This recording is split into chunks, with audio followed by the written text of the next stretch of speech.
कराची के इलाके नॉर्थ नाज़िमाबाद में कर्जों में जकड़े बाप ने 2 बेटियों को कत्ल कर दिया।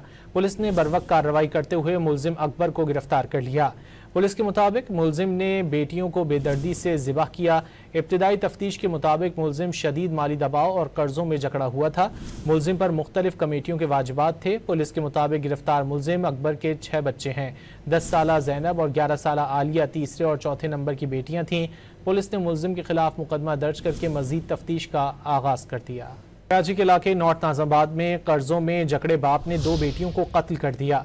पुलिस ने बरवक्त कार्रवाई करते हुए मुलजिम अकबर को गिरफ्तार कर लिया।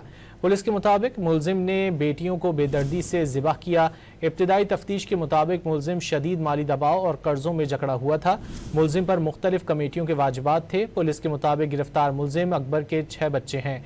10 साला जैनब और 11 साला आलिया तीसरे और चौथे नंबर की बेटियां थीं। पुलिस ने मुलजिम के खिलाफ मुकदमा दर्ज करके मजीद तफ्तीश का आगाज कर दिया।